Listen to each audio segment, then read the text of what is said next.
El podcast que escucharán a continuación es una retransmisión del podcast 81 en su segunda parte y hablamos de Dragon's Dogma Dark Arisen. Esto con ocasión del anuncio de su secuela. Estamos en un par de semanas de descanso. Agradecemos mucho que nos acompañen y para que no se queden sin nada que escuchar, por favor continúen con el podcast. Bienvenidos a la segunda parte del podcast número 81 de Crónicas Goomba. A mi lado, pero desde el otro lado de la pantalla, Víctor Dalos. Buenos días, tardes, noches, según nos escuchen. César Flagstad. Un saludo para mis compañeros y para los que nos escuchan. Y quien les habla, Sergio Vargas, Segan81Co. El cantante. Hoy Bien. Yo traigo juego. Traigo uno de los regalos que me dieron para final de 2019 y que estoy tratando de sacar con bastante dificultad porque han sido varios juegos muy largos. Tengo Dragon's Dogma, Dark Arisen. Listo. Víctor, antes de pasar a hablar del juego, ¿qué nos quedamos escuchando? Hydra Battle at Dawn, una canción de Takayoshi Makino y Rei Kondo.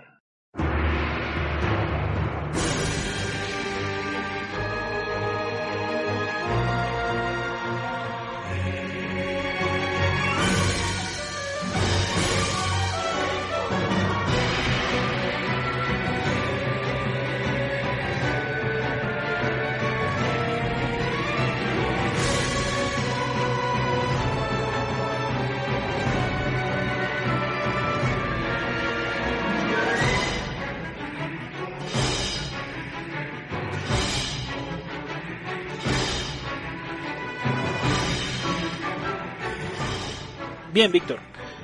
Cuéntanos de qué va Dragon's Dogma. Dragon's Dogma es un juego de rol de acción y mundo abierto. Básicamente eso. ¿Quién fue el desarrollador y en qué año y en qué plataforma salió?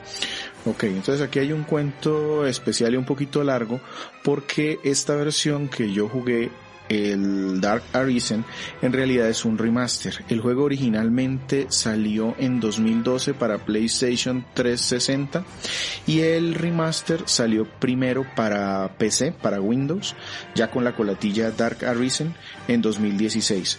Luego salió en PlayStation 4 y Xbox One entre 2017 y 2018 dependiendo de la región del mundo y en Nintendo Switch en 2019. Es un juego desarrollado por Capcom. Y este es uno de esos juegos de Capcom que él recicla y recicla y recicla, ¿no? Sí, correcto. De hecho, aprovecho para comentar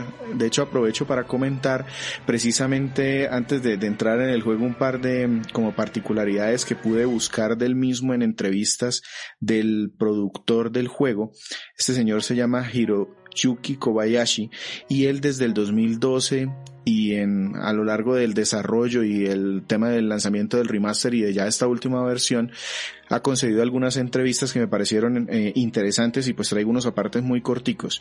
Por allá en The Guardian en el 2012, cuando lo entrevistaban, le decían que este juego se salía mucho de lo que Capcom hacía normalmente y él muy contento, muy orgulloso respondía que agradecía la observación porque precisamente Capcom estaba en ese momento tratando de buscar salirse de su zona de juegos japoneses porque querían de alguna manera apelar un poquito más al público occidental. Entonces en ese momento, cuando llegó esa época de PlayStation 3 y Xbox 360, entonces la mayoría de juegos eran de soldados y cosas así, entonces ellos trataron de salirse un poquito de sus juegos típicos y este fue uno de los experimentos que lanzaron. Él le dio el encargo a Hideaki Itsuno, que es el director, o fue el director de Devil May Cry, de la serie de Devil May Cry, y después del 4, por allá en el 2007, él empezó a trabajar en este juego. Fueron más de 5 años de desarrollo y precisamente... 2004, imposible, Víctor. Perdón, fue por allá en 2007, no, en el 2004 era el otro juego, perdón. El desarrollo de este juego empezó en el 2007 y fueron más de 5 años de desarrollo pues para poderlo lanzar en el 2012, y precisamente eso es otro de los temas que tiene este juego, y es que la idea de Itsuno era como, primero él era fanático de Tolkien y ese tipo de historias, y ese tipo de juegos estaban empezando a sonar en Occidente bastante. Entonces ellos quisieron embarcarse en una versión hecha por Capcom, y cuando terminó el desarrollo, de alguna manera, lo tuvieron que lanzar en 2012, decidieron dejar el equipo unido para que siguiera desarrollando contenido para el juego. Y utilizando ese material, ellos sacaron un MMO que estuvo vigente desde el 2015 hasta el 2019 en PC.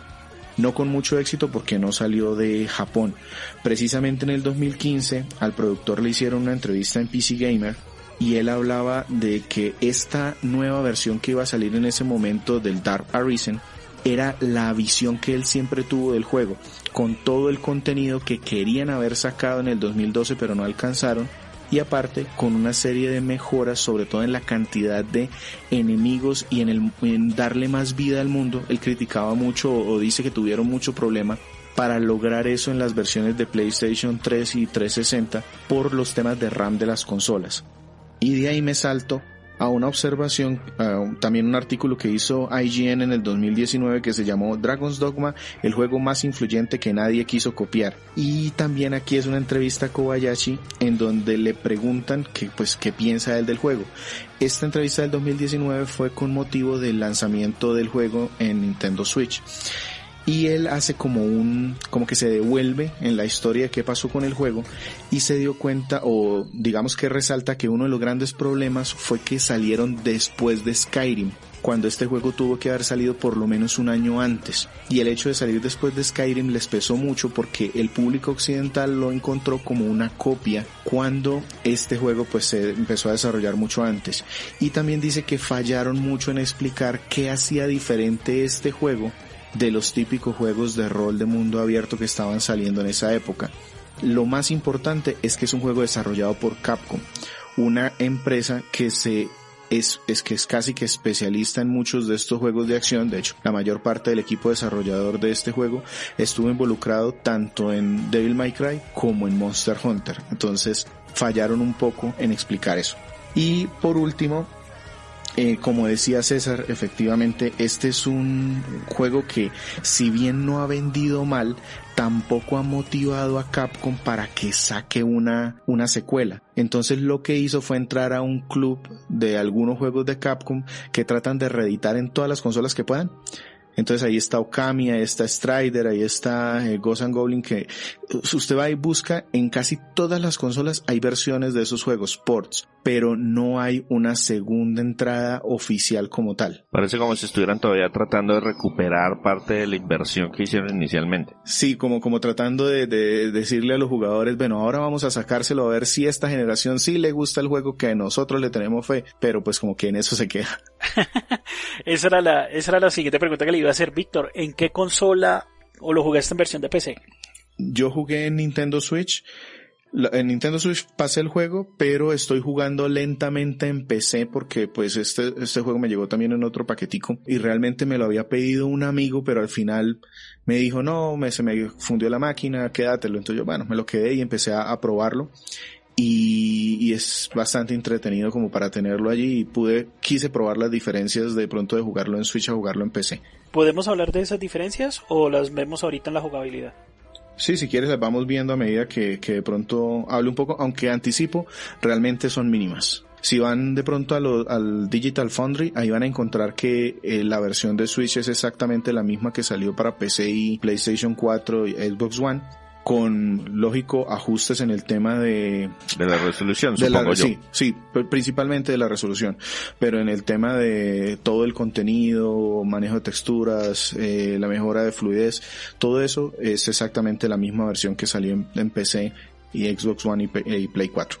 Bien, Víctor, ¿qué nos puedes decir de la historia de Dragon's Dogma? Listo, entonces este juego se desarrolla en un ducado que se llama Grancis, y básicamente empieza mostrándonos a un gran dragón que acaba de despertar y está volando por la tierra buscando un corazón. Llega a una villa costera que se llama Casardis y un humano insignificante, que es nuestro personaje, pelea contra el dragón. Y pues lógicamente el dragón lo vence, pero ve algo de valor en esa persona o esa criatura que está luchando contra él, que de hecho nosotros lo personalizamos antes de este combate para que en la cinemática se vea exactamente como nosotros lo creamos. El dragón decide sacarle el corazón, pero nuestro personaje queda vivo. Y esto lo que hace es cumplir la profecía del Arisen. El Arisen es un guerrero que comparte destino con el dragón y según la leyenda es el único que puede derrotarlo. Más adelante nos explican, llegan unas personas que no son humanos realmente, sino que salen de un portal y como que comparten existencia entre ellos, que son los pawns, los peones. Y también ellos están o existen para ayudar a la Risen en su tarea de derrotar al dragón. Esa es la historia principal. ¿Y hay diferencias entre las consolas o es solamente...? No, ninguna. ¿O ese es el riel principal? Sí, no, ninguna. Bueno, ya hablamos un poco del plot. Bueno, no, perdón. Una cosita ahí que sí quería decir de la historia. Es que okay. esa es la historia en general, es sencilla. Fíjense que pues todo el plot se los conté en... digamos que la temática en pocos minutos. El tema es que hay muchas misiones secundarias que son las que nos dan como el trasfondo. Entonces ahí conocemos a muchos personajes interesantes, el duque, unos cultos, con unos comerciantes ahí raros dentro del reino que tienen sus particularidades, guerreros legendarios. Pero el juego tiene un problema grandísimo y es que está muy mal contada esa historia. Va avanzando a medida que voy ganando misiones y puedo ganar misiones secundarias que se mezclan o se me confunden con entre principales y secundarias, y eso muchas veces hace que sea muy difícil seguirle el hilo, y por eso mismo me pasó a mí algo en este juego que normalmente no me gusta, y es que me puse a hacer muchas misiones secundarias porque no sabía cuál era la principal o se me había perdido, y cuando llegó la misión principal me di cuenta porque pues tenía una cinemática especial muy grande, rimbombante, con un monstruo muy importante, y yo lo maté muy fácilmente porque había hecho muchos niveles antes, me había dedicado a hacer misiones secundarias, y para mí eso le bajó mucho el impacto de la historia como tal. Porque también me pasó más adelante en una parte del juego, yo en alguna misión secundaria ya me había enfrentado contra un monstruo supremamente complicado y fue muy emocionante, y resulta que luego una de las misiones principales me tuve que enfrentar contra otro y me decían como, oh, qué novedad, y es un monstruo muy difícil, y resulta que era de menor nivel del que yo ya había matado, entonces eso también le pegó un poquito duro. Okay. Y cuando habla Víctor acerca de esas cinemáticas y de la presentación y todo el cuento, ¿todo es hecho con el motor del juego o tienen imágenes pregrabadas? Porque como me decía que al principio personalizaban al protagonista. Sí, es hecho todo con el motor del juego, pero se ve muy bien, tanto la personalización del personaje, todo, la armadura que usa, los equipos, los rasgos, todas las cicatrices. En ese juego vale la pena hacerlo porque se ven reflejadas en esas escenas principales de la historia. Y lo único que cambia un poquito es la textura, como el grano, pero todo está muy bien presentado. Como si le pusieran un filtro. Exacto. Ahora sí, Víctor, ¿cómo se juega Dragon's Dogma? Bueno, primero esto es un juego de rol de acción y de mundo abierto. El director, Hideaki Itsuno, dice que se inspiró en su momento en Fallout 3, The Elder Scrolls y Fable 2. Y eso pues se nota bastante. Él dice también que era fanático de este tipo de juegos que la misma Capcom hacía. Él venía de hacer Devil May Cry, entonces trató de incorporar eso dentro del juego. Iniciamos personalizando al protagonista, y esto es bien importante porque no solo es la apariencia, sino que algunos rasgos, según cómo lo diseñemos, afectan la jugabilidad. Es decir, si hacemos un personaje grande y gordo, corpulento, muy probablemente podrá cargar más peso, llevar más cosas encima, y si lo hacemos ligero, delgado, entonces muy probablemente se moverá y se cansará menos. Se moverá más rápido y se cansará menos. Entonces todo eso me pareció un acierto porque digamos que ajusta esos detallitos. No es algo que cambie completamente, pero sí afecta. ¿Pero no jugamos con los puntos de habilidad? Sí. ¿O solamente o es una mezcla de ambos? ¿O yo no puedo armar el personaje chiquitico que carga mucho? yo puedo mejorar esas estadísticas, pero digamos que el personaje de base sí depende de esa personalización física. Pero luego eso se afecta con ítems, con puntos, cosas así. Aquí tenemos 3 clases. Las 3 clases iniciales son Guerrero, Mago y Ranger o Montaraz, el que utiliza arco o dagas para pelear, y ya más adelante esas uno se puede especializar. Entonces hacer el guerrero ya empieza a hacerse especialista en alguna de las armas, o el mago se hace un hechicero únicamente enfocado en los poderes de ataque, o puedo más adelante tener clases que son intermedias, entonces un guerrero mago o un ranger guerrero, cosas así.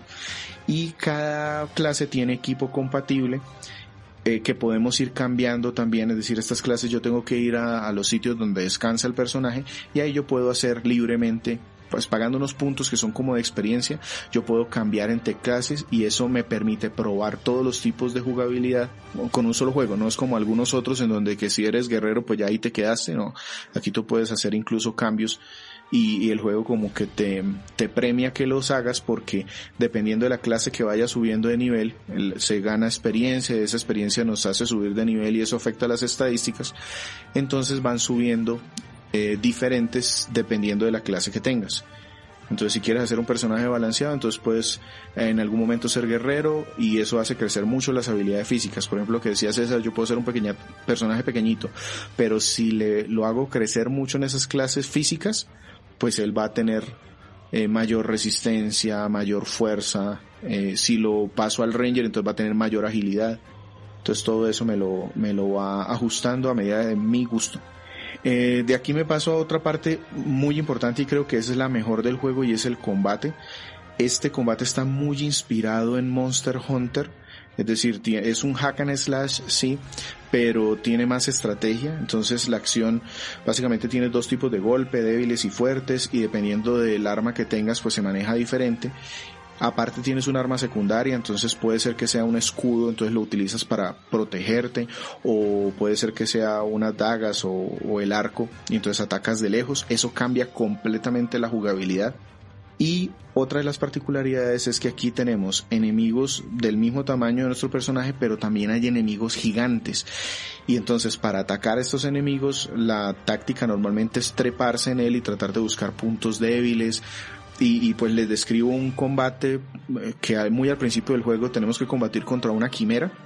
Entonces la quimera tiene una cola de serpiente y que ataca a distancia. Entonces si yo soy de cuerpo a cuerpo, voy y me trepo. Entonces eso entra en un... Víctor, devolvámonos un pedacito. ¿Usted me dijo colgarme a la quimera? Sí, trepar. La quimera es grande, es del tamaño de... ¿qué? Como... ¿De un caballo? No, el 4 veces más grande que un caballo. ¿Que un elefante? ¿Un bus escolar? Eso, póngale como un bus. Entonces mi personaje tiene que llegar a la parte de atrás, por ejemplo, para que las fauces no lo muerdan, y treparse, escalarlo, para poder llegar a la cola larga de serpiente a cortarla, por ejemplo. Entonces eso por ejemplo se parece un poco a Shadow of the Colossus.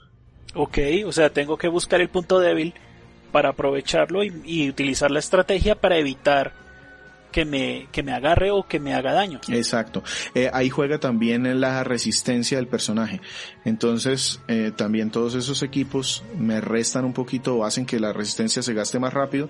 Entonces yo tengo que utilizar en el combate muchas veces ítems para que esa resistencia que se va drenando o se drene más despacio o vaya recuperándola poco a poco. Los combates nos dan experiencia, eso nos hace subir de nivel y afecta las estadísticas, pero también derrotar a estos enemigos grandes nos da piezas para recolectar que luego yo puedo llevarlas a la ciudad para que me elaboren nuevas armas o armaduras o mejoren las que ya tengo. Súper. Otra parte súper importante en el combate es que aquí hay, y no solo en el combate sino en la exploración en general, este juego tiene los pawns, los que le decía que son los ayudantes. Sí. Entonces, en este juego, muy al principio del juego, me piden crear a uno, y ese, pues normalmente, o lo ideal es que tú lo crees para que complemente al personaje que tú hiciste. Yo, por ejemplo, hice un guerrero, entonces el personaje ayudante que hice fue una maga. Y con eso, pues, cubría varios temas durante el combate. Pero aparte, el grupo puede ser hasta de 4. Y lo realmente o algo novedoso en este juego es que los otros 2 que faltan yo los contrato, entro a uno de esos portales y yo puedo seleccionarlos de un listado que son los peones que han creado otros jugadores y quedan montados ahí en la red con su nivel y todo. Y cuando alguien lo utiliza, por ejemplo, a mí me pasó un amigo que también estaba jugando esto, me dijo, ¿cómo se llama él lo había jugado hace mucho tiempo.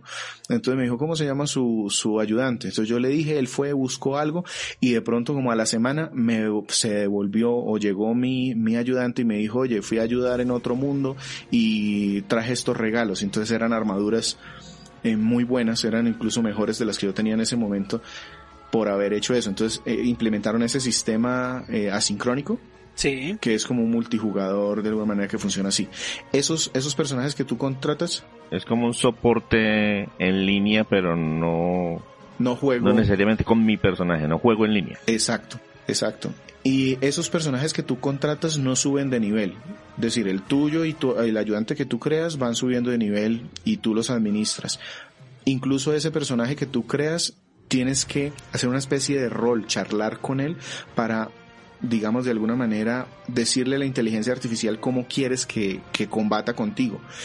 Entonces te sientas y te hace preguntas como, maestro, si usted está a punto de caer en un combate y el enemigo que nos está atacando también, ¿usted qué prefiere que yo haga? ¿Que ataque al enemigo o que lo cure usted?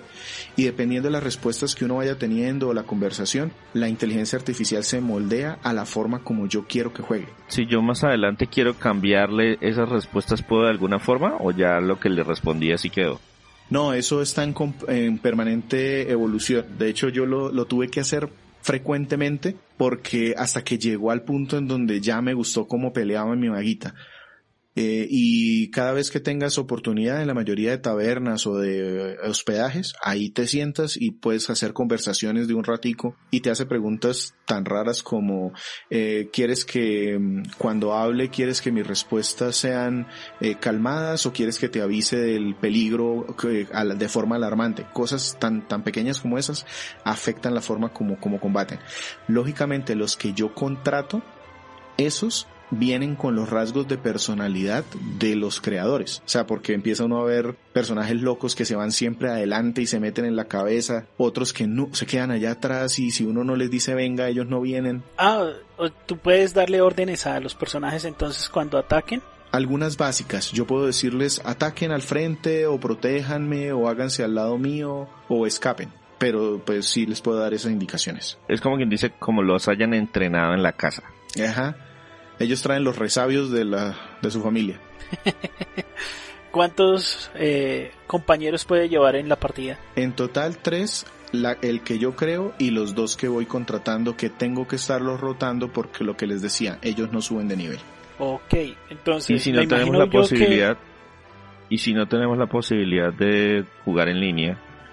Bueno, entonces el juego tiene unos prediseñados. Eso me pasó alguna vez que se me cayó la red y justo quería hacer un cambio porque eso es otro tema que también te permite prepararte para un combate determinado. Entonces, si yo voy a pelear contra puros enemigos voladores y que sean muchos, entonces me sirve más tener arqueros conmigo. Entonces voy y contrato 2 arqueros. Pero si me quiero enfrentar de pronto contra un golem gigantesco y necesito que me proteja o me esté curando, entonces más bien me traigo a un guerrero fuerte y a una maga de curación adicional. Entonces, en alguna ocasión no tenía red y dije, a ver cómo funciona esto. No, entra y sencillamente el juego lo que me dice es que esos no son de otros jugadores, sino que son diseñados por la inteligencia, por la máquina, pues. Listo, una bien. Pregunta, cuando estábamos hablando de los inventarios, de los recursos para crear nuevas armaduras y armas y todo, ¿qué tan complejo es el manejo de inventario? Aburridorcísimo, ese es otro punto negativo, y es que este juego sí fue muy arcaico al respecto porque cada personaje tiene su propia carga. Y si yo quiero, por ejemplo, que utilice algo, yo no les puedo decir cúrese, yo le tengo que pasar el ítem. Y si quiero equiparles algo, entonces tengo que irme al baúl, sacarlo, ponerlo en el inventario de ese personaje, luego entrar al menú de ese personaje, equipárselo, no me lo selecciona previamente, sino me toca irlo a buscar de la lista de los que él tenga. Entonces fácilmente pueden ser 5 o 6 menús para equiparle una cota de malla. Eso, digamos que además impacta el peso Entonces, entre más peso tenga el personaje, hay unas barritas que me dicen va ligero, va medio, va cargado o va muy muy pesado. Si el personaje, por ejemplo, va muy pesado, se cansa rápido, no puede correr, y si va muy ligero, pues funciona diferente. Y eso me imagino que afecta la posibilidad de recoger todo lo que encontramos en el suelo, como hace uno al principio en los juegos. Exacto, entonces aquí es donde me afecta el tema de que la exploración, cuando estás en la mitad de una catacumba, en la porra, y ya no puedes cargar más, entonces te toca empezar o a botar cosas al suelo o jugar con la teletransportación, que ese es otro punto que tiene este juego, y es la exploración. Entonces el mundo abierto es muy rico, está bastante vivo, de hecho eso me sorprendió mucho, desde enemigos, fauna, flora, pero entonces el tema de moverse, al principio yo sufrí, que eso fue otro problemita, porque el juego tiene muy poquitos puntos de teletransportación fijos. Son como unos portales, unas rocas que tiene dispuestas en algunas partes del mundo, y son muy poquitas. Para compensar eso, el juego te da unos cristales que en teoría tú puedes ubicar en cualquier parte del mundo, y sirve como si hubieras acabado de crear un portal de teletransportación. En la versión Dark Arisen eso lo mejoraron, y hay muchas más, y tú los puedes poner y quitar fácilmente de cualquier lado, pero no fueron muy claros al explicarlo, y al principio a mí me dio como... no los quise usar porque pensé que se me acababan o no iba a encontrar más adelante, y entonces me tuve que perder mucho tiempo porque me daba vaina utilizar los cristales de teletransportación y que después no tuviera cómo irme a otro lado del mundo. ¿Y hay medios de transporte o siempre es el típico a pata? A pie, todo el juego es a pie, o utilizando estos cristales. Ya una vez has ido a algún sitio, entonces tú puedes poner ahí el portal y moverte entre la ciudad más grande o los puntos más importantes hasta ese punto en donde tú pusiste los cristales.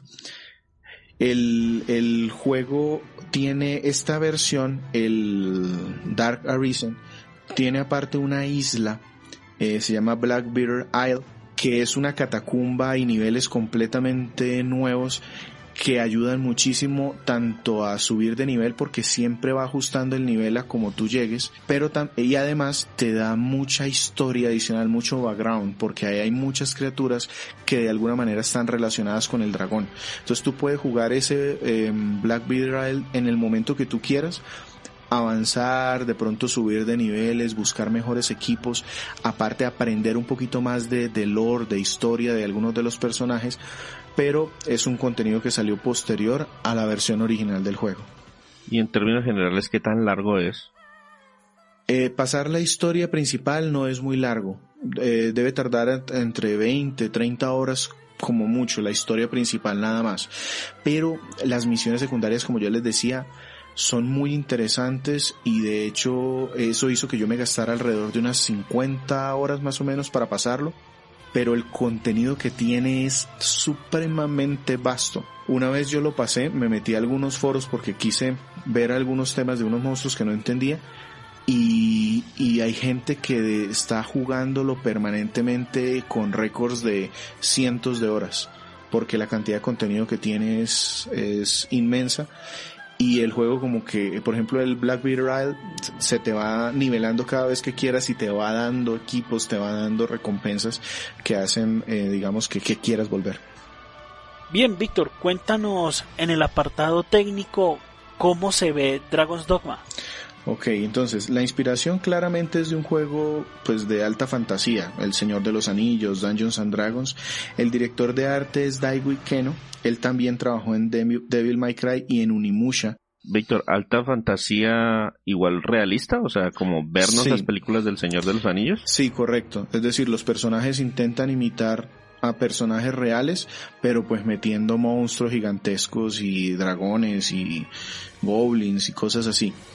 El motor intenta como reflejar, por eso digamos que hablaba un poquito de Onimusha y Devil May Cry en su momento, porque se trae ese mismo motor de Capcom para este juego. El juego tiene muchas locaciones diferentes, grutas, zonas de playa, las villas. sufría un poco viendo los videos más antiguos de ese efecto de pocos colores que de pronto tenía las versiones de PlayStation 3 y Xbox 360, pero se intentó corregir un poco en las versiones nuevas. Entonces ya el cielo es más azul, el agua también da otros colores. Como si estuviera desaturado, como si le hubieran bajado los tonos de color. Ajá, que era algo de lo que sufrían mucho los juegos de esa generación. Aquí digamos que eso trataron de compensarlo un poquito, pero se sigue notando pues que los colores les falta un poquito para ser un poquito pues más vivos. Igual funciona muy bien, tiene muy buenas texturas. Digamos que en lo que más se enfocó la gente de Capcom para este Dark Arisen fue en brindar mejor estabilidad. Entonces el juego es muy estable, yo nunca tuve problemas de desempeño ni en frames por segundo. Tiene algo de pop-up pero es mínimo. La iluminación funciona muy bien y en este juego es supremamente importante porque tiene ciclo de día y de noche y eso afecta la jugabilidad. Si es de día, normalmente podríamos encontrar goblins, animales menores, pero de noche ya nos salen monstruos mucho más peligrosos. Y cuando digo de noche es que no se ve nada, entonces la fuente de luz que llevemos nosotros, la lamparita, es supremamente importante y afecta el juego. La exploración, ¿Por qué tan oscuro? Súper oscuro. Bueno, una de las razones que dice el juego es que cuando llegó el dragón se velaron las estrellas y eso trajo la oscuridad en el mundo y la luna ya no ilumina igual. Entonces, pues esa, digamos, es como la excusa. Pero de verdad que sí es oscuro. Y las catacumbas, yo creo que les comentaba antes, pues hablando anteriormente, que yo me sentía como en los juegos de Tomb Raider, en donde realmente se siente como descubrimiento porque todo se ve como inexplorado, telarañas, arena, polvo, y la luz también, al ser tan limitada, entonces se refleja a muy corto espacio. Eso me gustó mucho, esa atmósfera que le dan los gráficos me parece que está muy bien lograda. También hubo una gran, digamos que mejora en la presentación con respecto al juego original, que corría a 608p y en un modo de película que dice la relación era 2.35:1, como con franjas negras y hacerlo ver como más alargado. En este como juego, una pantalla de cine o como una pantalla ultra ancha, ultra widescreen. Correcto. Este juego ya pasó al 16:9, todas las versiones vienen 16:9, en Switch corre a 900p, en Xbox One y PlayStation 4 a 1080 y en las versiones de PlayStation 4 Pro, Xbox One X y PC puede llegar a 4K, dependiendo, ahí tiene unas opciones de configuración y en general digamos que viendo algunas comparaciones técnicas, todas las consolas eso sí se mueven a 30 frames por segundo, ninguna va más allá de eso, todas lo logran de una manera muy estable. Ya PC sí tiene estos frames por segundo desbloqueados y tú puedes elegir, yo tuve oportunidad de probarlo, puedes dejarlo en 60 abierto todo el tiempo o a 30, eso sí te bloquea, o 60 o 30. Y ahí sí ya depende de lo que logre su computador. Exacto. Vi solamente un par de problemitas, pero fueron con criaturas muy, muy puntuales. Yo al principio creí que era un problema de Switch, por eso quise jugarlo en PC y ver si me volvía a pasar. Y es que hay algún par de criaturas, unos golems y unos esqueletos, que cuando salen parece que les faltaran frames, que les faltara animación. Se ven como dando salticos. Y pasa en todas las consolas y parece que es una decisión de diseño porque de alguna manera quisieron imitar como esas películas antiguas de donde aparecían calaveras y esas cosas. De stop motion estilo de los de King Kong y Jason y los Argonautas y esas o sea que no era 24 cuadros por segundo, sino digamos a 17. No. 15, el stop motion que utilizaban, que el stop motion, pues como no podían hacer tantos movimientos porque eso era costoso y demorado, entonces lo que hacían era que como que se saltaban cuadros, por así decirlo, y el movimiento se siente brusco. Eso, es que se siente brusco en algunas ocasiones. Fue lo único que le noté así como raro, pero pues no desentona tampoco, y es con estas criaturas en particular. Bien, Víctor. ¿Algo más para agregar en el apartado técnico? Pues pasándonos ya al sonido, digamos que las dos partecitas, la música es una mezcla un poquito rara, y esto se debe a que el director de sonido, Tadayoshi Makino, dijo que, estaba comentando en alguna entrevista, que él tuvo la muy difícil tarea de tratar de complacer al productor, al director y a él mismo, porque cada uno tenía... Exacto, cada uno quería un género de música diferente. Entonces el director quería jazz, el productor quería rock y él mismo quería piezas sinfónicas y orquestadas, y eso se nota. Uno quería la banda del Señor de los Anillos, el otro quería la banda de Cowboy Bebop y el otro quería la banda sonora de quién sabe qué películas que acaba de ver. Sí, exacto. Y entonces eso se nota porque la exploración, muchas veces no hay sonidos, no hay música, solamente el sonido ambiental, y cuando llega un enemigo entonces empieza a sonar una música acelerada como con guitarras y todo. Eso en general queda bien, pero una vez derrotamos al enemigo como que empiezan a sonar unos coros ahí, y eso se nota en la canción, por ejemplo, de introducción, que se llama Into Free. Es música clásica, pero está interpretada por una banda japonesa de rock que se llama BC. Y eso pues se siente un poquito, o se escucha un poco raro, sin llegar a ser malo. En general cuadra bien.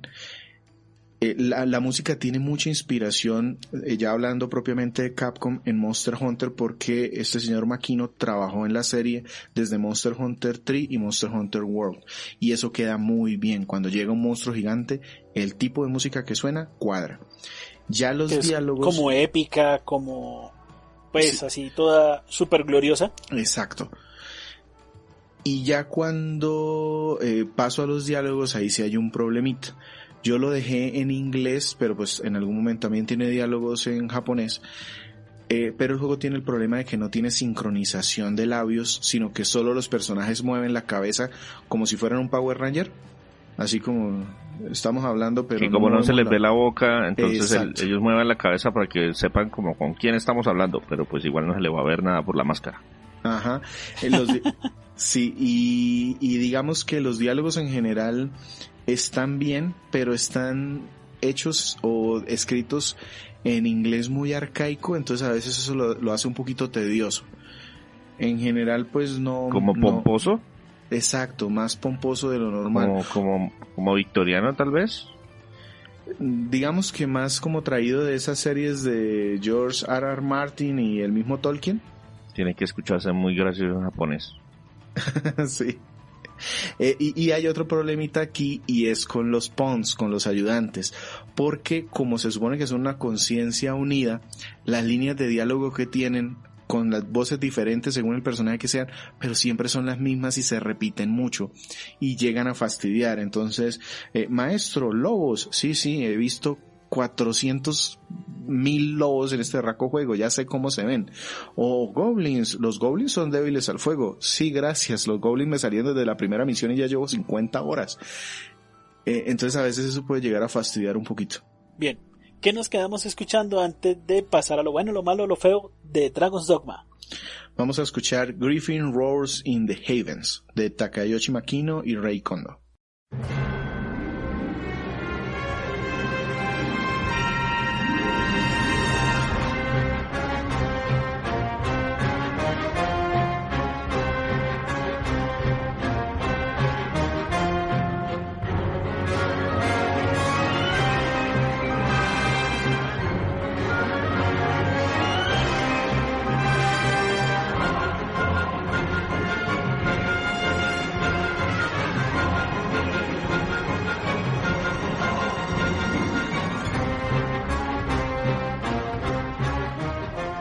Bien, Víctor, ¿qué nos puedes decir de lo bueno de Dragon's Dogma?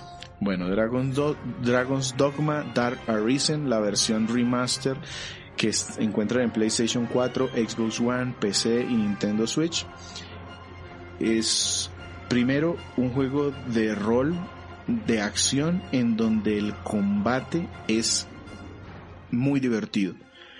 Se controla muy bien, los movimientos son entretenidos de utilizar, tú vas desbloqueando movimientos dependiendo del arma que tengas y eso te permite personalizar la forma de combatir. como tú quieras. Las clases son muy variables, son diferentes.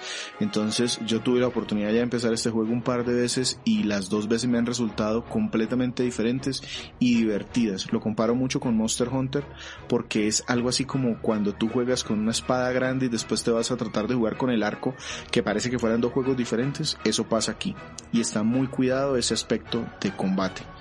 Luego la mejora del personaje también es muy buena y es muy satisfactoria porque no es solo subir de nivel, que eso también sirve, entonces tú haces misiones y cumples recados para subir de nivel, sino que también el tema de las recompensas que puedes obtener de los monstruos que derrotas te sirven para personalizar tu personaje. Entonces vas y matas a un golem y ese golem te da piezas que puedes utilizar luego con alguien que te crea una mejor armadura con base en esos materiales, en el golem. O te mejora las que ya tienes, y es un ciclo, porque entonces vas y buscas un monstruo cada vez más fuerte para tener cada vez mejores armaduras. Eso supremamente bueno. Lo otro, el sistema cooperativo, asincrónico, se me hizo muy divertido. Probar los spawns de otras personas, ver cómo son de locos, cómo se mueven, cómo los voy cambiando y cómo los ajusto a mi estilo de combate, me gustó mucho. El hecho de que yo no les diga exactamente qué hacer, sino que ellos se comporten según su educación, por decirlo de alguna manera, eso me gustó bastante. Y por último, como bueno, las misiones secundarias son mejores incluso que la historia principal, porque hilan muchas historias ahí por detrás, te dan mucho trasfondo de por qué el dragón es importante, qué relación tiene con las personas más poderosas del mundo, todas las leyendas y mitos que hay en este Gransys, en este gran ducado de Gransys. Me parece que son el punto también más divertido a explorar en cuanto a historia, las misiones secundarias. ¿Cuál es el aspecto malo de Dragon's Dogma? El aspecto malo es que es muy fácil perderse en la historia. No se sabe qué es principal, qué es secundario. Muchas veces las secundarias son más entretenidas que la principal. Lo que les digo, que llegué sobrenivelado porque en algún momento no me placía o ni siquiera sabía cuál era la misión principal. Entonces eso le quita mucho peso a la misión principal ya una vez la lograbas. Sí, la cinemática muy muy bonita, muy buena, pero pues derrotadas al monstruo de 2 espadazos y eso pues le quita mucha gracia. Entonces en general el orden de la historia no está bien hecho. Yo por ejemplo quise tratar de seguir la historia de una guerrera legendaria que había y resultó que ella me había dado unas misiones secundarias y esas misiones secundarias eran importantes para conocer su trasfondo y crear una relación con ella, porque este juego en algún momento también te mete un interés amoroso, pero yo me enteré al puro final porque pues el juego no me lo dijo claramente y lo tenía muy desordenado. Bien, ¿y cuál es ese aspecto feo que no llega a ser malo, pero que digamos a Víctor sí le dañó un poco la experiencia? Sí, tengo varios, y ese es otro punto que puede incluso llegar a convertirse en malo. Tengo varias cositas que me alcanzaron a molestar, a fastidiar, sin dañarme el juego. Primero, que los los pawns tienen conocimiento común y repiten frases como: maestro, esta vía es muy propensa a que nos hagan una emboscada. En ese sitio pueden vivir criaturas muy peligrosas. Sí, señor, acabamos de venir de allá. Sí, nos acabaron de emboscar. Es decir, y lo repiten hasta el hastío. Eso es fastidioso. Lo otro, gracias, Capitán Obvio. Lo otro, lo que comentábamos de pronto cuando preguntaba César sobre el tema de equipar y manejar el inventario, es engorroso, es complicado. Yo tengo 4 personajes, hay que hacer un micromanejo de cada ítem. El juego tiene un sistema de fabricación, de craft, pero también es un poco enredado. Entonces esos menús y manejo de ítems no son buenos. Lo otro, la teletransportación. Piérdanle miedo cuando empiecen a jugar en utilizar esos cristales, porque ustedes pueden ir y reciclarlos y volverlos a usar. Ya te dan una piedra infinita para viajar. Entonces yo no lo sabía al principio y eso me fastidió como la mitad del juego. Cuando ya me di cuenta que lo podía utilizar sin límites, pues ya eso me ahorró tiempo, pero perdí mucho en la primera mitad del juego. Lo otro, hay unos problemas menores en desempeño, los que les decía de estos monstruos en particular. Eso también yo lo alcancé a notar. Cuando me enfrenté al primer golem yo dije: oiga, se crachó la Switch, ¿qué pasó aquí? Pero ya luego me fui a enfrentar a un tercer golem de otros lados y me pasó lo mismo. Yo dije: no, esto aquí no funciona bien.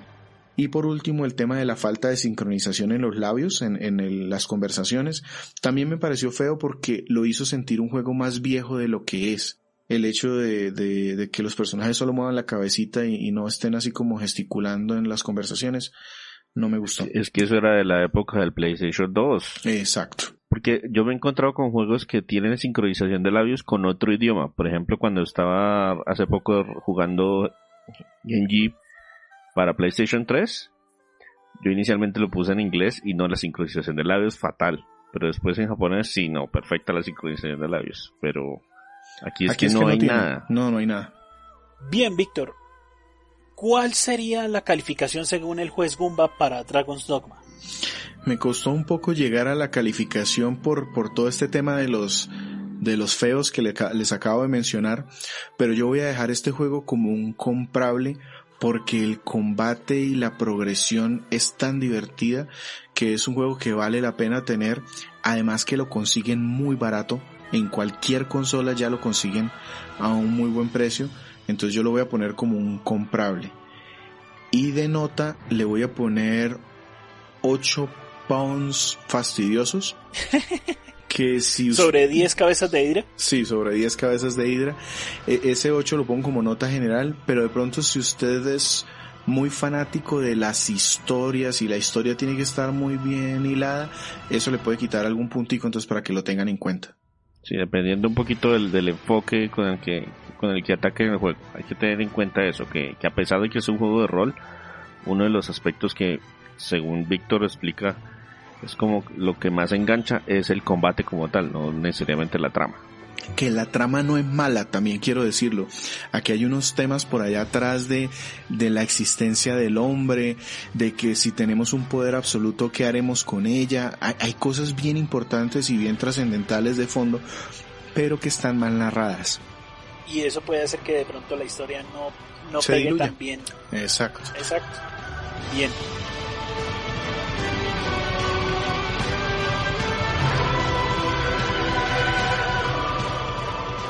Nuestro podcast se publica de manera semanal en iTunes, iVoox, TuneIn Radio. Casi que escojan su plataforma de podcast favorita. Agreguen el RCS que se encuentra en nuestra página de internet, que es www.cronicasgoomba.com, donde además de encontrar nuestro podcast, también encontrarán retroreseñas de manera semanal. Nuestras redes sociales, @cronicasgoomba en Twitter e Instagram, y nuestro Facebook fanpage, www.facebook.com/cronicasgoomba. Sin nada más, César Flagstad. Un saludo para todos, que la pasen muy bien. Víctor Dalos, que hoy nos trajo Dragon's Dogma. Gracias por escucharnos el día que haya sido hoy. Y quien les habla, Sergio Vargas, Segan81. Hasta pronto.